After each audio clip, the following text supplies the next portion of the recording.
Tonight we watched The Watchmen, part 1 of 2.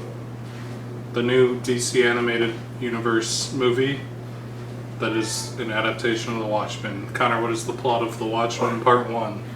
The Watchmen part 1 begs the question, Watchmen, who's watching them? Who's keeping an eye on those clowns? Those guys. No, Watchmen. The comedian dies, and Rorschach is like, you know, a bunch of superhero died in the past, but this seems like maybe the killer knew he was the comedian, and everybody's like, I don't fucking care, dude. And then Night Owl is a reclusive man who's like, I used to be a superhero. And he talks to his former mentor, who also used to be Night Owl, and he's like, but I too used to be a superhero. Manhattan's girlfriend. Well, that's coming, because Dr. Manhattan used to be like a normal person, and then he blew up in a nuclear reactor, and then he becomes Dr. Manhattan, and he just doesn't give a fuck about nothing and nobody. And that's his character. Yep. And then eventually he's like, I'm too godly to have a girlfriend. So then Silk Spectre's like, I'm gonna fuck Night Owl for some room and board, you know? And that's what she does. It's a Harvey Weinstein-esque exchange. And everybody's a piece of shit, and everybody's busy doing their own shit, but in the background, Rorschach's wondering what's going on with the comedian's death. It's looking awful sussy baka, as Alan Moore probably said when he was writing the graphic novel back in the day. Yep. And this is half the story. It cuts off with Rorschach getting arrested because everything has to be a two-parter, and this movie is somewhat niche and probably was incredibly expensive to make, so they cut it into two parts. And this is the first, 75-ish minutes of Watchmen. Yep. So, Aiden, what did you think of Watchmen, Chapter 1? It's good. It's an adaptation of Watchmen. It's very faithful. The CGI art style put me off a little bit at first, but I think it does a good job of capturing what the comic looked like and was going for. And it's obviously like a budgetary constraint, because CGI is an awful lot cheaper than trying to make a 2D animated movie that looks like this comic. The art style works well enough, and it is very accurate to the source material. It is the first half of Watchmen, which is a lot of interesting stuff happens, but it's not like the big action-y part. Watchmen never gets that action-y, but it's an accurate representation of the first half of Watchmen. It builds up the mystery well. You get the character backstories. There's a couple interesting decisions where, the flashbacks are portrayed by showing comic panels of the original comic, which I think is a neat stylistic choice, even though it could come off as lazy. The art style works well enough. It's very incredibly accurate to the source material, and Watchmen is a good story. It's one of the few comics I've read. It's quite good. It's interesting. It's a grimy, despicable world full of bad people, and it tells the story well. Obviously, we'll have to see how part 2 shakes out, but if it's anything like this, I think we have a mighty good adaptation on our hands. There isn't a lot to say. If you love Watchmen, this is a fantastic way to re-experience it. If you haven't read Watchmen, or you don't really know what it's about, it's a very good adaptation to get you into it. Truthfully, there isn't a lot to say about that. It's very much take the stuff that's in the comic and animate it, and that's fine. I mean, it doesn't have a lot of frills. It doesn't go off the book. It doesn't rewrite the script. This is what the comic was. Here it is in this pretty clean looking 3D animated style. no complaints. I thought it was a perfectly good adaptation, and I'm excited to see part 2. Connor, what'd you think of The Watchmen Part 1? Yeah. The Watchmen is one of my favorite comic books. Alan Moore is very good at writing comic books. Is he your favorite hobo woods living creature comic book author? Yeah, I mean, by that definition, but there's a lot of interesting origins to different comic writers. Like the guy who created Plastic Man, like fucking killed somebody and then got off. Yeah. Eventually, and then he's like, I'm gonna make Plastic Man, and Plastic Man is gonna be a criminal that becomes a good guy like I was. Because I got manslaughter charges. Yep. And then you got Didn't Steve. he kill himself too? No, I think he got shot to death or something. He did, yeah. Something weird like that. And then He got murdered. you got like Bill Finger, who Retribution. just lived really poor and just went to baseball games and quit comics after doing like a 40 straight year run on Batman. Bob Kane worked on like 2 issues of Batman and then just lived off of being Batman creator guy for the rest of his life, despite Bill Finger Doing all the definitively doing more than him.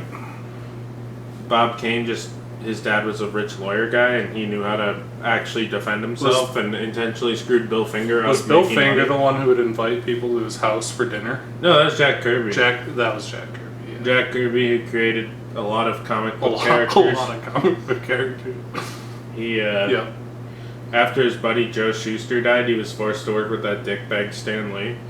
Or no, Joe Shuster retired. He was alive for a while afterwards, and I'm sure they would just have dinner and gossip about how big of a tool Stan Lee was. Yeah. To the point where back in the everybody 70s, thought he was a tool. Steve Ditko did too, who was a lot like Bill Finger. Where back in the 60s and 70s, Joe Kirby would just have random people over to his house if you wrote him a letter. If you wrote him a letter, he'd write back and be like, "Do you want to come to my house? My wife is making pot roast this weekend," and you just go hang out with Joe Kirby, and he'd give you Jack Kirby. Jack Simon was his original partner and until he Jack retired. and Jack Kirby would just be like, "Here's all the panels I drew, the originals. Do you want one?" Jack Kirby was also a genius guy because he would be like, everyone at Marvel's fucking dicks. I'm just gonna remake my same characters I just did, but legally distinct enough that I can use them at DC now. Oh right, Jack Kirby He did the New Gods? Eternals and New Gods. Yeah. He did Captain America and Guardian. He actually remade Captain America like 5 times. Yeah. As late as like a couple Never let a years good before idea his die. death, he remade it with Topps when Topps was briefly trying to do a comic book company. He Never remade let- Captain America and his name was like Captain Super Liberty or some shit like that. Never let a good idea die. No. He was resourceful. But anyways, that was all totally off topic to pad the runtime. Yeah, I mean, I think it did a good job of capturing Dave Gibbons' art. It definitely said, oh, we can do less frames like Spider-Verse, and Yeah. it's something your eyes adjust to. It's definitely like a cheapness measure here, I think, to do less frames. Yeah, it's More definitely- so than Spider-Verse is very Spider-Verse. stylized with it. This is this. I mean, It from a saves color us. palette perspective, it looks dead on to the comic. It's kind of a cell shaded look. Like there's basically 3D models, and you throw kind of the black line work that Dave Gibbons would do. It's very clear what they're trying to do. The comic book, like the costumes are supposed to be super accurate. Everything looks really accurate. They did moderately toned down stuff. There's a lot less Dr. Manhattan dicks, but you do briefly see Dr. Manhattan dicks. yeah. They also but powers him at one point. they also were like more smart about like subtle things. Like I complain about in Watchmen when the comedian dies, they go to a funeral and everybody's really sad and they play The Sound of Silence by Simon and Garfunkel and then cut to the Yeah. rape scene. In this one, it more plays like ambient, like 1940s, like jazz dance club music, basically. Mm-hmm. And then it cuts to the rape scene. And I don't know, I just think the delivery is more tasteful. Mhm. I think part of what makes Watchmen iconic that would be impossible to capture on screen in some aspects is the artwork, which looks very comic-esque. Also, they made a point to make it very like poppy and stylized, so you have bright colors, and these characters look like something you could see in a monthly comic. And then there's a crazy rapist guy and a crazy schizophrenic guy, and everyone is pawns of Richard Nixon. And everyone has their own game. The comedian is basically just superhero Richard Nixon. Night Owl is turns a blind eye and is an over optimist to the point of naivety. Kind of like if Superman tried to exist in the real world is sort of the personality he's given. You have the original Silk Spectre, who just lives off the vanity of her glory days 20 years earlier. All of that, I think, was better adapted here because... Oh, for sure. I feel like the people who made this actually understood what they were reading. Like, nothing against Zack Snyder. I don't think he understood Watchmen. Because he wanted to do what, like, The Boys and Invincible does, where he wanted it's edgy. Superhero, but they punch people so hard they bleed. Yeah, he wanted superhero, but what if they didn't have the rule book, bro? That's his understanding of Watchmen. And if you watch him in the interviews, he's a fucking dumbass. And I think his wife just makes the movies for him, and then he's like, bro, my wife was making this really cool movie. I mean, me, Zack Snyder, and, like, it was really sick when the comedian beat the shit out of Silk Spectre. I thought Rorschach was the good guy. Rorschach is an undeniable good guy. He is badass and he breaks everybody's fingers. Then in Batman v Superman, he's like, I always thought Batman would be more badass if he was like Rorschach. And killed a bunch of people for no reason, yeah. This feels like it understood what Alan Moore was writing more. Obviously, Alan Moore had no involvement in this. I actually could be mistaken, but I think the credits said yes, Dave Gibbons, property of DC, because I know for a while he was trying to get his name scrubbed from any additional material from Watchmen because he wanted nothing to do with it. Yep. So like Jeff Johns' abysmal Doomsday Clock or the HBO Max show I'm never going to watch. Yeah, Alan Moore successfully got his name off of Alan the one Moore good adaptation. sacrificed his royalties for what surely would make him millions of dollars so that he didn't have to have his name on a bunch of shit. And they finally made a good adaptation, and it's the first thing to not have his name plastered all over it. Which he's probably still fine with, because he's I'm tired sure of fucking hearing about it. I'm sure. He probably gets angered when he sees his fat royalty check show up in the mail from DC Comics. Yeah. When he made the deal with the devil. He wishes he could go back to how life was in the late 70s when he was just anonymously working for UK magazine companies making short comic stories. Yep. He did stuff like Star Wars, and he's like, what if there was like, in the UK Star Wars stories, they got extra weird because they were just allowed to do anything, and he was commissioned to do a bunch of them and just made really weird characters. Like, they'd be like fucked up looking alien people just like swimming around, and it basically in no way has anything to do with Star Wars. Yeah, it does sound like Alan Moore is based. But yeah, no, I thought it was a really good adaptation. A lot of people point out that the voice acting could be better, and I agree. I think it's fine. But, I mean, I didn't notice it was bad. I just didn't think it was, like, superb. But visually, I think it's the best way to see the adaptation. I think from the points that you have a creative choice in a one-for-one adaptation, or, you know, mostly one-for-one adaptation, the points they had a choice in, like music selection and how it's going to look visually in the motion medium, I think also considering that it's, you know, direct to DVD and presumably it's going to get pushed on HBO Max for a time eventually, I think they took a lot of correct turns to try to work within those restrictions and actually did pretty much the best possible way you could adapt it. I think the restrictions almost help I think the only way I could have preferred the art is if they just put Dave Gibbons' art in motion in 2D with like hand-drawn animation, which would cost a fuckload of money because no one does it anymore, and other things. You look at things like the Crisis on Infinite Earths trilogy they did, and I don't hate the Tomorrowverse art. I don't think I would have particularly liked it for Watchmen. Because it's very much, here's the models, we're going to send it off to Korea and they're going to do it. Here they tried to stylize it to work within the budget constraints, and I watched it and it had the vibe the original artwork had, and I think a large part, due to the cell shading, they worked really hard to make those look accurate, and models, the colors.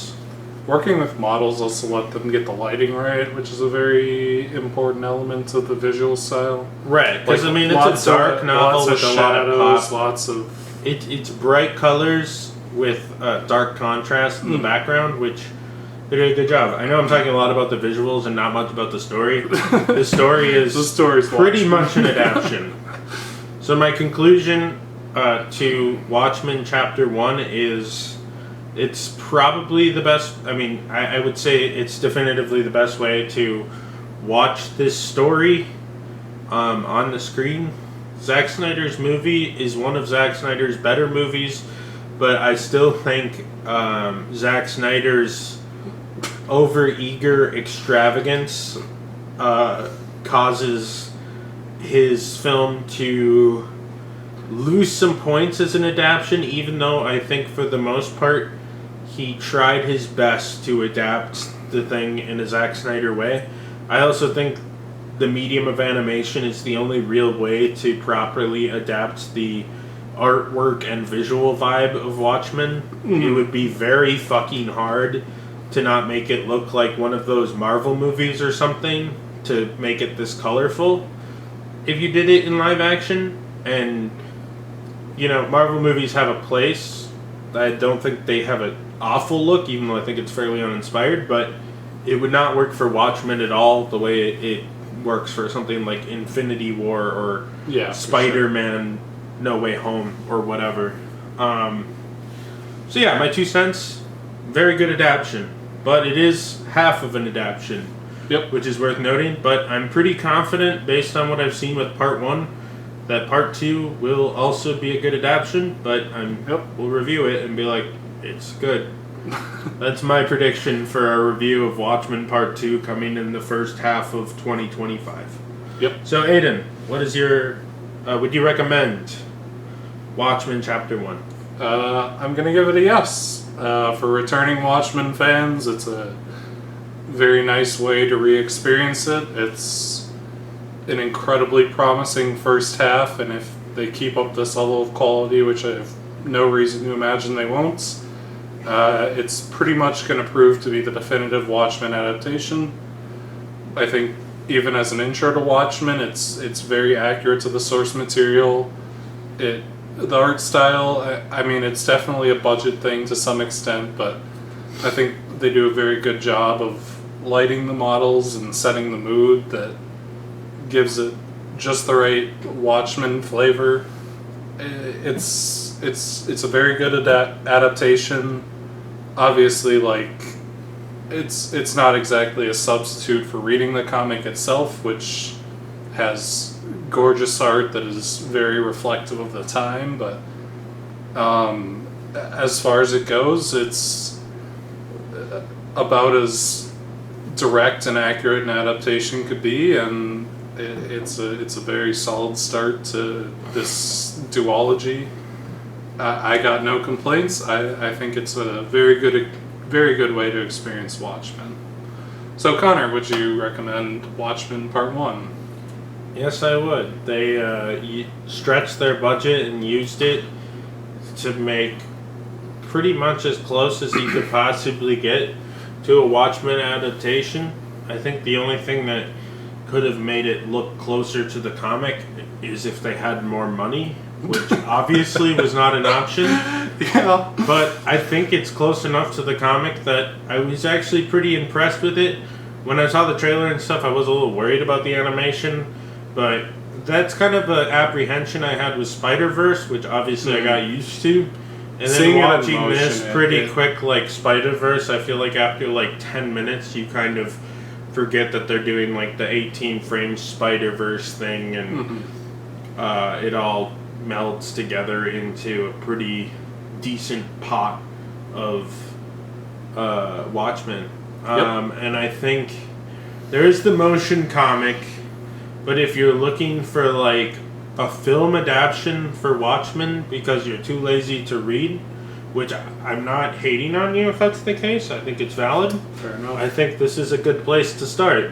I would, however, recommend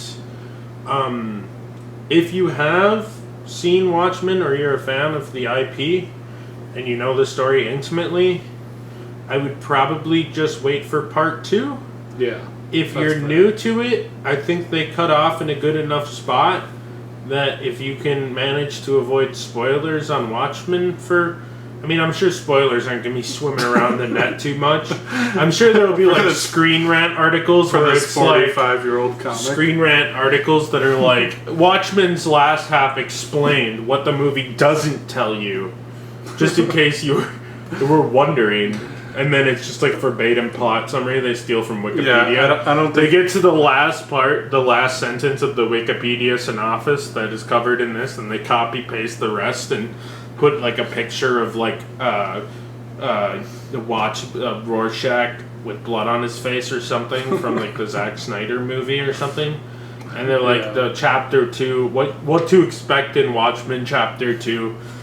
I would say, yeah. I mean, honestly, if I wasn't planning on reviewing it and I wasn't interested to see where it goes, I probably wouldn't have watched part 1 alone.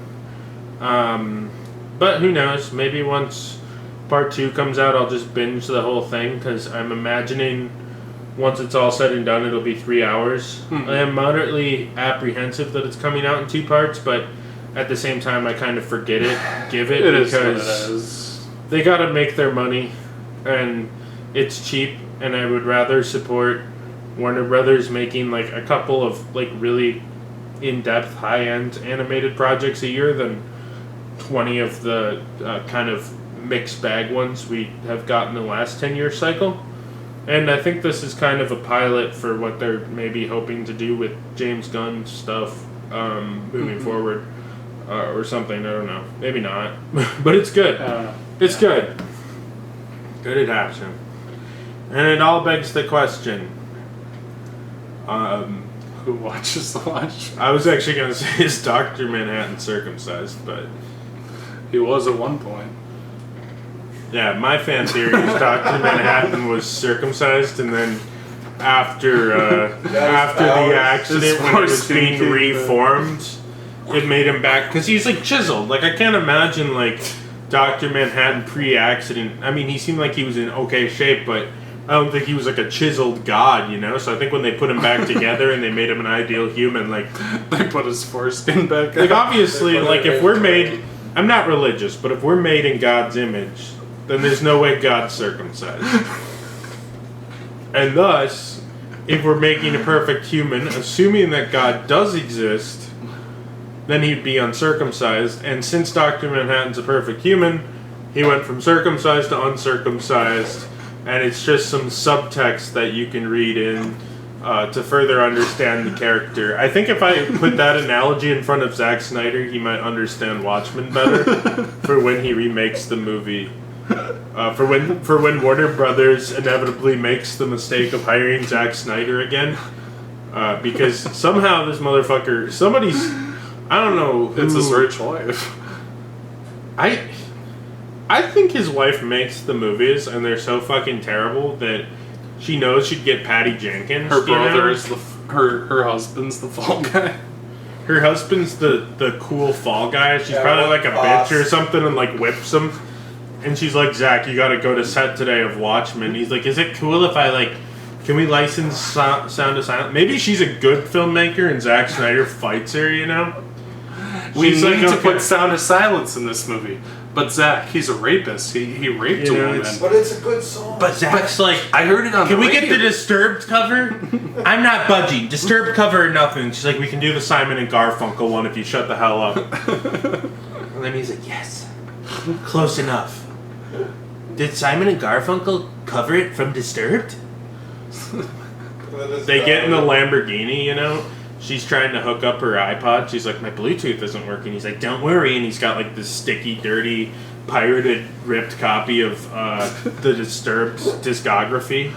He has one of those like little fucking like CD cases from back in the day. He got the radio pulled out of his Lamborghini and had a CD player installed since they don't come in there anymore. He just taped one to the dash. He's like, I'm not really feeling this. Then he puts on 30 Seconds to Mars. And that's how he got inspired to insist they hire Jared Leto for Suicide Squad.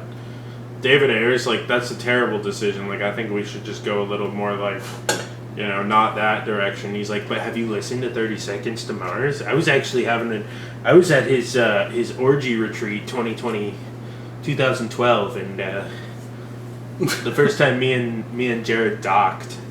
Me and Jared did mushrooms together. Me and Jared did mushrooms together, and it was awesome.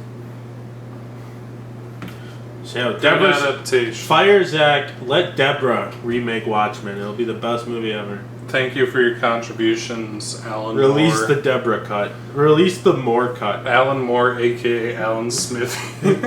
Yeah. Release the Alan Moore cut, which Watchmen is written just by Alan deleting, Smith. deleting Watchmen 2009. The Alan Moore cut's just deleting the movie from existence, And the comic. destroying every copy. Yeah, destroying the comic. Deleting The Dark Knight Returns. That was Frank Miller. Oh. But Frank Yes, Miller is also yeah, a schizo. He directed Yep. the second Sin City movie was him. He directed a lot of shitty ones. He directed The Spirit, which was really bad. Yeah. It is. Frank Miller, like I like when the really famous comic writers get too much clout for their own good, like Jeff Johns and Frank Miller. And, Oh, Jeff Johns is very much. well, I too don't much like clout Jeff for Johns, his- but he got too much clout for his own good. Frank Miller was good, and then was like, "Can I Jeff have $200 Johns. million to make a movie?" And they're like, "You drew Daredevil really cool 30 years ago, so I don't see why not." Jeff Johns' whole post comics career is a fucking. But I'm really excited for Todd McFarlane's Spawn. Are they making a new Spawn? Yeah, Todd McFarlane is remaking Spawn. And I don't mean he's approved it. He's personally directing the remake of Spawn with Blumhouse. Him and Blumhouse. No. It's been in development for like 7 years because he keeps getting mad and deleting the script. It might never happen if Todd I hope McFarlane not. dies of old age before it can be completed. Remember when Todd McFarlane created a character for Soul Calibur 2? Yeah. So stupid. He should have had...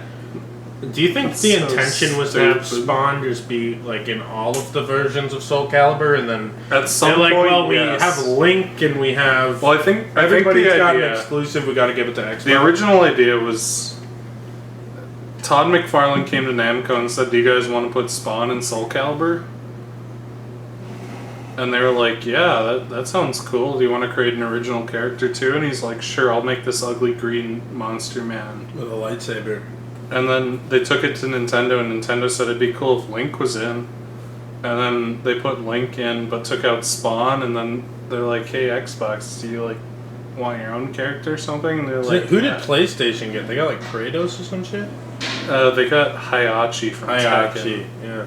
which is not impressive because Namco made Soul Calibur. There's and like Tekken. a lot of Tekken crossover characters, like both ways. They've traded characters before, because isn't the weird BDSM guy? No, but Yoshimitsu has appeared in Tekken. Oh, Yoshimitsu's the clown mask guy Yeah. with the katana. I like BDSM guy. What's his name? Zarbar or some shit? No, the BDSM The guy Bebop? is. He whispers and he does some Remember what his weird name like. is. I haven't played Soul Calibur in a while, but